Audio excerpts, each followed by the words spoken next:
Serangan teror Israel terhadap Lebanon pada Selasa 17 September dilaporkan dilakukan sebelum waktunya. Israel langsung melakukan aksinya setelah ketahuan oleh Hizbullah bahwa pager yang digunakan dalam serangan itu diretas. Awalnya, Israel baru akan meledakkan pager tersebut jika terjadi perang habis-habisan antara Hizbullah dan IDF. Serangan teror Israel ini dirahasiakan bahkan dari Washington. Diketahui, serangan dilanjutkan pada hari kedua karena Israel tidak ingin mengambil risiko lebih lanjut untuk ketahuan. Sebelumnya, beberapa laporan menyebut agen Israel Mossad yang memasang sejumlah bahan peledak di baterai pager. Sumber keamanan senior Lebanon mengatakan Mossad menanam bahan peledak di dalam 5.000 pager sebelum tiba di Lebanon. Ledakan pager yang dijadikan alat komunikasi pejuang Hizbullah membuat beberapa negara Arab bersatu. Diketahui atas serangan pager di Lebanon, 12 orang dilaporkan tewas. Negara Arab kemudian bersatu mengirimkan bantuan kemanusiaan kepada Lebanon,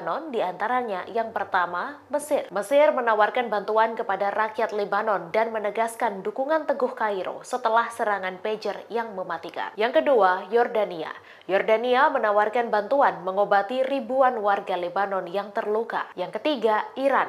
Delegasi bantuan medis dari Bulan Sabit Merah Iran telah tiba di Lebanon untuk membantu korban pager yang terluka. Dan yang keempat, Irak.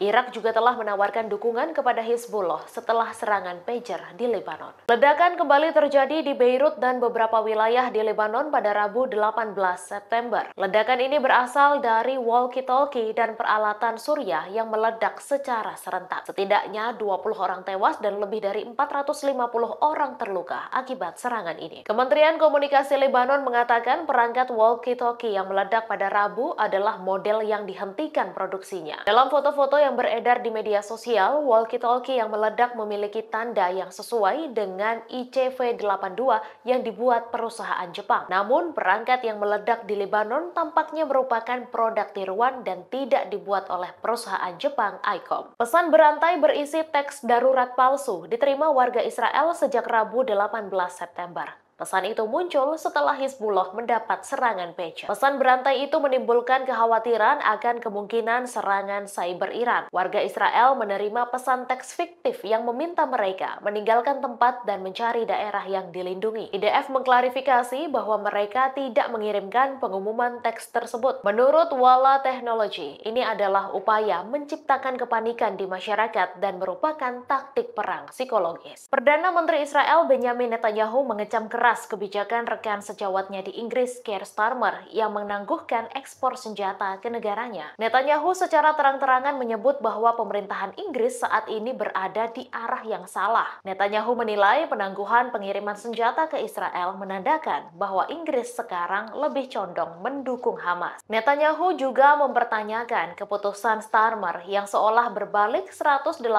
derajat dengan hubungan yang dibangun selama masa kepemimpinan Perdana Menteri Rishi Sunak. Meski mendapat penangguhan kiriman senjata dari Inggris, Netanyahu tetap terus menumpas Hamas. Terkait alasan Inggris menangguhkan pengiriman senjata ke Israel, Perdana Menteri Keir Starmer juga telah buka suara. Ia mengatakan bahwa embargo ekspor senjata secara parsial ke Inggris merupakan keputusan hukum bukan karena sebuah kebijakan negara. Nama seorang pebisnis wanita asal Inggris, Christiana Barsoni Archidiakono, dituduh sebagai pembuat pager yang meledak di Lebanon. Dalam foto yang beredar, terlihat brand dari pager tersebut yakni Gold Apollo, perusahaan asal Taiwan. Namun, Gold Apollo mengatakan pihaknya tidak membuat pager yang meledak tersebut. Pendiri perusahaan Su mengatakan bahwa pager yang meledak itu dibuat oleh perusahaan Eropa BAC Consultancy yang berbasis di Budapest, Hungaria. Setelah diselidiki, CEO BAC Consultancy adalah Christiana Barsoni Archidiakono. Namun, Barsoni Archidiakono membantah terlibat dalam pembuatan pager yang meledak itu. Ia mengatakan dirinya hanyalah penghubung dalam mata rantai pasokan dan bukan pembuat pager.